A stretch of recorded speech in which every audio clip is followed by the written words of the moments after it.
doler un 5e tour.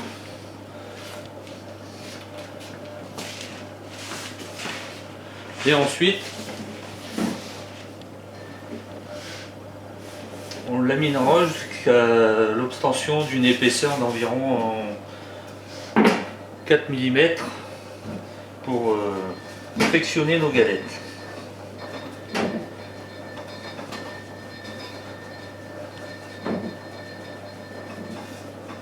Toujours dans le milieu pour garder le carré du pâton.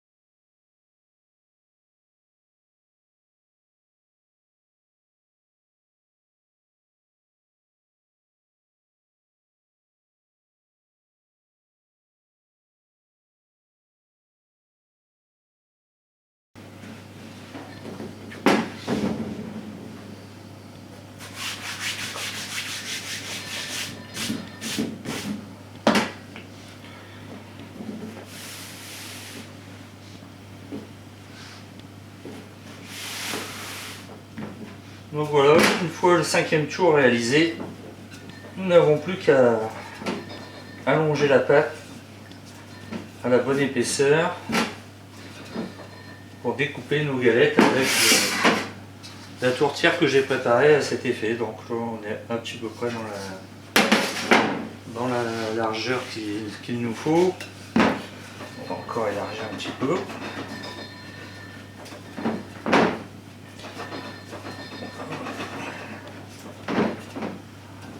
Et maintenant, on va pouvoir allonger. Donc à peu près... Alors, pour gagner un petit peu de temps, je vais me servir du laminoir. Idéalement, quand on fait ça à la main, ben, il faut, on va dire, découper le pâton en portions, par exemple, en 8. Et après, les allonger une par une, c'est beaucoup plus facile à allonger. Mais là, pour gagner un petit peu de temps, on va le passer au laminoir. Voilà.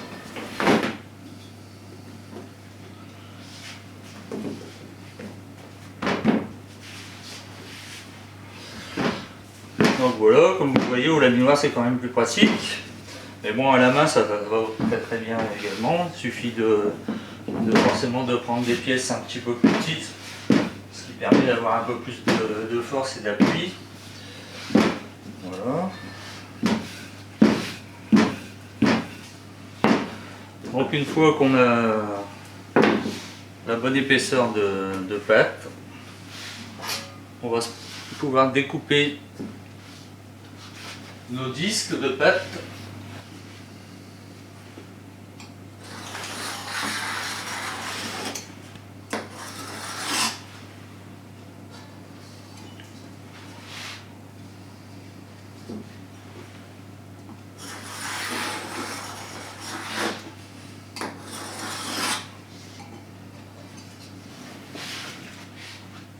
Donc ensuite, pour faire coller les deux disques de pâte l'un à l'autre, on va casser un œuf qui va nous servir ensuite pour faire briller la galette lors de son passage au four. Donc c'est simplement un œuf battu, il n'y a pas besoin de... On peut mettre une petite pointe de sel pour casser le glaire de l'œuf, mais ce n'est même pas obligatoire. Voilà, donc on va en mettre sur une largeur d'à peu près 2 cm sur le tour de la galette.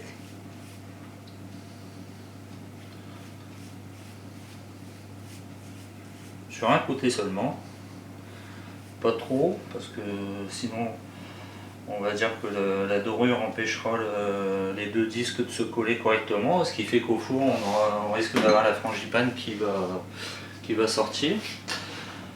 Ensuite on va prendre notre frangipane que nous avons préparée. Donc bien entendu nous avons des poches en plastique qui nous permettent de mettre la frangipane. Donc le petit détail pour ne pas s'en mettre plein les mains, c'est de retourner la poche sur sa main gauche, quand on est gauche droitier bien sûr, et avec la corne on va mettre la frangipane dans la corne. Donc on se sert de la main pour bloquer la crème d'amande et la rentrer dans la poche. Ouvrir la poche, ça pas d'important, c'est pas besoin d'une grosse ouverture, avec un ciseau qui va bien c'est mieux. Voilà.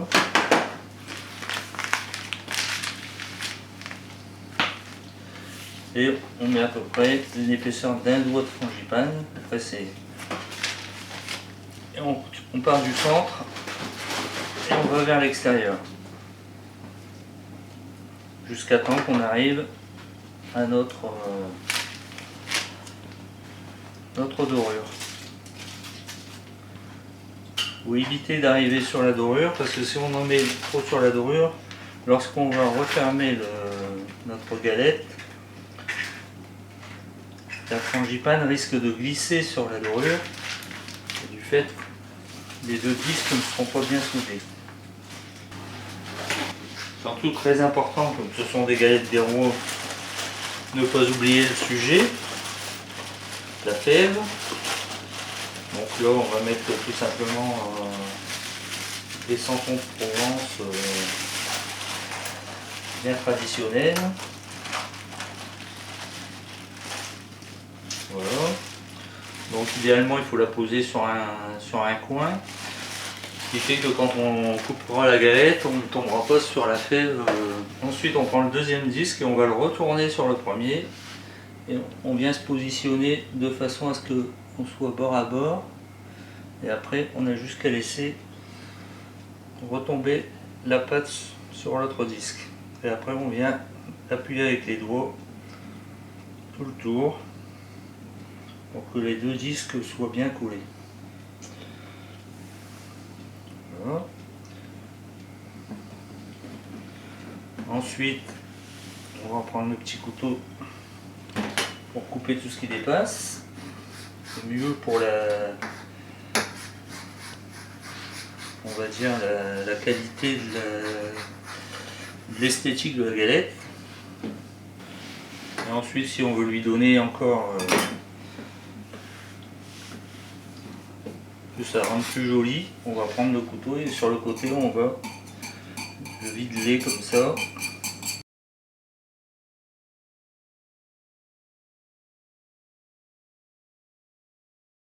Donc une fois que c'est fait, nous n'avons plus qu'à retourner la galette sur une plaque ou sur une grille.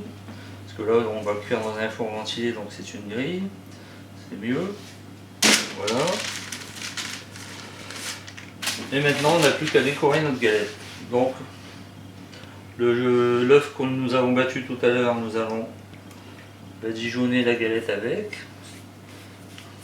Une fois c'est suffisant, il n'y a pas besoin de les dorer 2 fois ou 3 fois. Plus on va les dorer, plus ça va colorer au four. Donc, comme les galettes frangipane et surtout à la pomme, c'est assez long à cuire, il vaut mieux éviter de donner trop vite de la couleur pour que ça ait le temps de bien cuire et que le feuilletage soit bien aéré et bien agréable à manger. Voilà. Donc la décoration traditionnelle pour une galette frangipane, on va dire c'est la rosace. Donc on part par le milieu et on tourne. Donc il ne faut pas inciser trop fort, il faut laisser glisser la lame du couteau, ce qui est largement suffisant. Ensuite on va la piquer, tout simplement pour que la crème d'amande est en quelque sorte des cheminées pour évacuer la vapeur qu'il y a dans le beurre de notre crème d'amande, ce qui évitera que la galette explose au four. Voilà, ben je vous donne rendez-vous tout à l'heure pour la cuisson.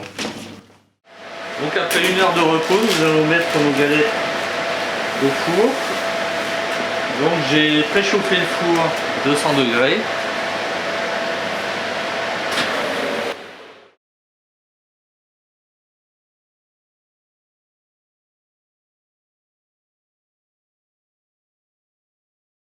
Et c'est parti pour 20 minutes de cuisson. Donc là, nous allons réduire à 180 degrés. Et c'est parti pour 20 minutes, environ 20-25 minutes de cuisson.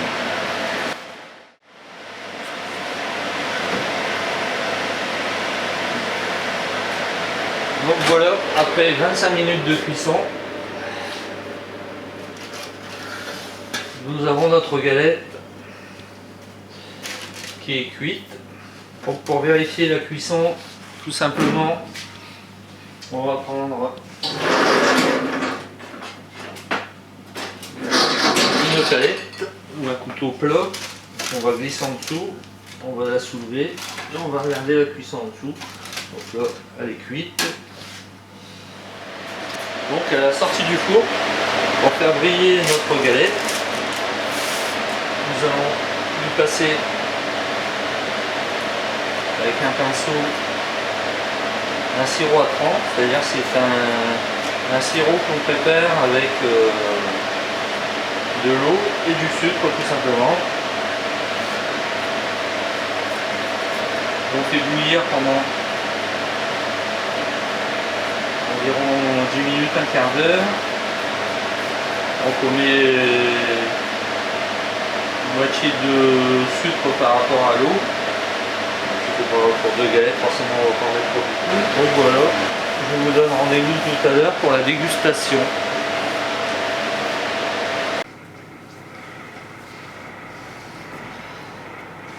Donc nous allons passer à la dégustation. Il y aura qui sera le rond. C'était une galette de 8 personnes. Donc on va la couper en 8. Donc, comme il n'y a pas d'enfant, on ne fera pas donner les numéros sous la table. On se contentera de prendre le premier quartier venu.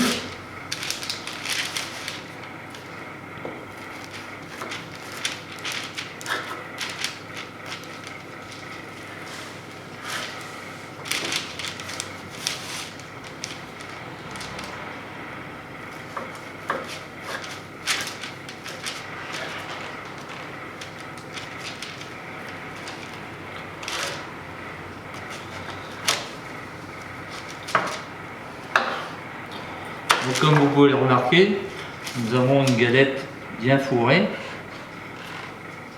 riche en frangipane.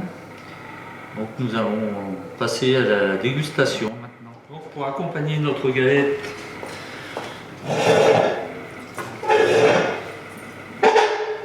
nous allons boire une petite bolée de cidre. Bonne dégustation et à une prochaine démonstration. Bon appétit!